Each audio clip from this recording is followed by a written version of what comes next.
The day liquidity quietly disappeared. Nothing crashed. No alarm sounded.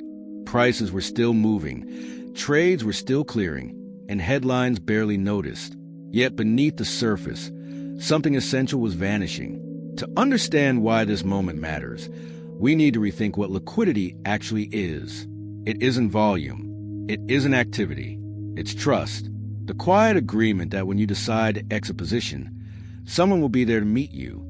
For decades, modern markets were built on the assumption that this trust was permanent. Liquidity became the invisible foundation of investing. Strategies relied on it. Risk models assumed it. Regulations referenced it. The ability to move in and out of positions smoothly was treated as a feature of the system, not a variable. As markets digitized and accelerated, liquidity appeared to improve. Spreads narrowed.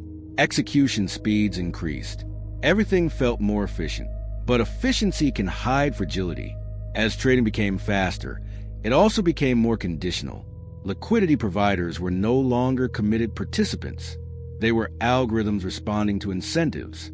They stayed as long as conditions felt familiar. They vanished the moment uncertainty exceeded tolerance. At first, this shift went unnoticed. Markets still functioned during normal times. Orders filled, prices updated, charts looked healthy. The difference only appeared under stress, and even then, it didn't look dramatic. It looked like hesitation, a delay, a price that moved a little further than expected. This is where the danger began. Investors believed liquidity was a property of the market itself. In reality, it was a behavior, one that could change without warning, one that depended entirely on confidence. As positions grew larger and strategies more synchronized, the system became dependent on liquidity remaining abundant. Nobody asked what would happen if it didn't. Nobody tested what markets would look like if buyers stepped back simultaneously. Because liquidity doesn't disappear loudly. It leaves quietly, and by the time it's noticed, it's already gone. The first signs were so subtle they felt dismissible. Orders still executed, just not as cleanly. Prices still reflected supply and demand, just with slightly wider gaps. Traders adjusted without concern. After all, markets had absorbed worse. But beneath that surface calm, behavior was changing. Participants who once provided liquidity, by default began to hesitate. They waited for confirmation. They reduced size. They demanded better prices before committing capital. What had once been automatic became selective. This shift mattered more than anyone realized. Liquidity is not evenly distributed. It concentrates where confidence is highest. And as uncertainty crept in, that confidence fractured. Some assets retained depth, others thinned quickly. The market did not move together. It fragmented. Risk models struggled to keep up. They were calibrated to historical behavior, not evolving incentives. They assumed that past stress events captured the full range of outcomes. But this wasn't replay. It was a structural change. The players were different. Their obligations were different. Their patience was shorter. As volatility ticked higher, many strategies responded the same way. Reduce exposure, tighten limits, protect capital. Each response was logical in isolation, but collectively, they leaned in the same direction. Fewer participants were willing to stand in the middle of the trade. This is when liquidity began to feel conditional. Available one moment, absent the next, present at one price, gone at another. Markets still moved, but they moved differently. Prices jumped instead of gliding. Depth appeared only briefly, then vanished. What made this phase dangerous was its ambiguity. Nothing was broken. Nothing had failed outright. There was no clear signal to stop. And so activity continued, even as the environment quietly changed. Participants believed liquidity would return once uncertainty passed. They treated its absence as temporary, a pause, a hesitation, not a warning. But liquidity doesn't announce when it's under strain. It simply becomes harder to find. And by the time that realization spreads, the system has already adapted to its absence.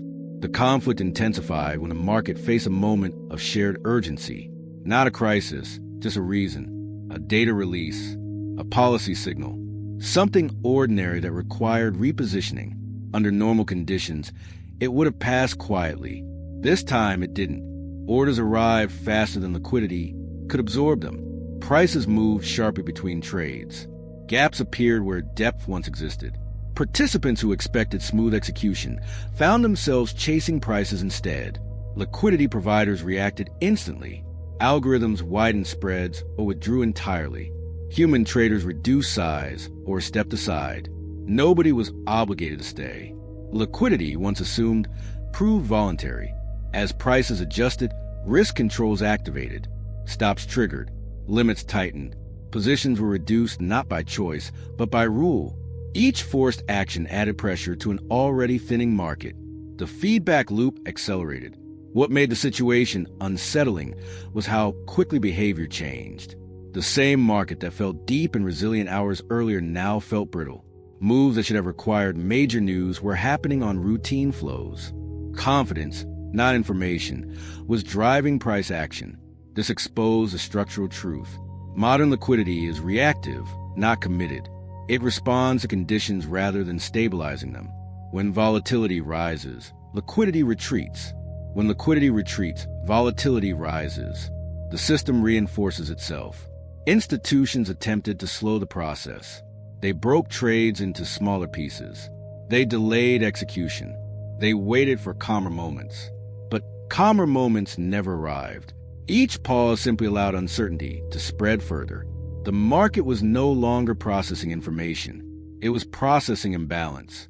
An imbalance does not require bad news to persist. It only requires hesitation. By the time participants acknowledged what was happening, the cost of adjusting had already increased.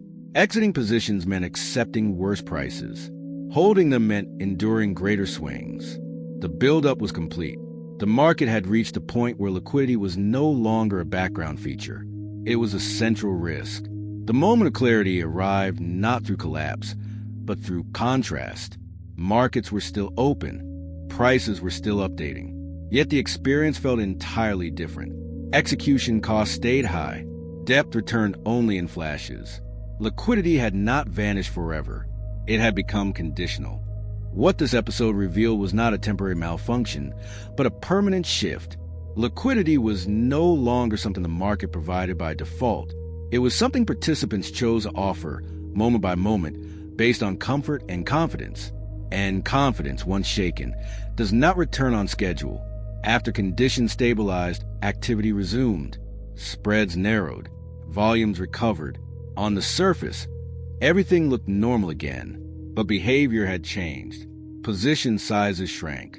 Execution strategies adapted.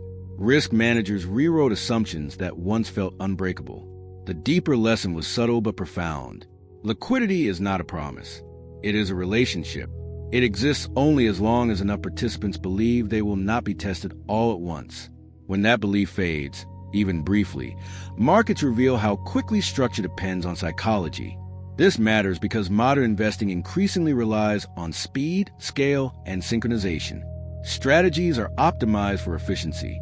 Portfolios are designed for smooth conditions. Yet smoothness itself can become the risk.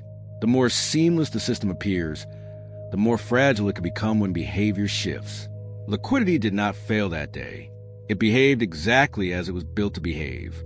It responded to incentives. It withdrew from uncertainty. And in doing so, it reminded markets of something they prefer to forget. Stability is not guaranteed by technology or rules. It is sustained by participation. And participation is always optional. So, what do you think? Are we building markets that can endure stress, or ones that only work when nothing goes wrong? The daily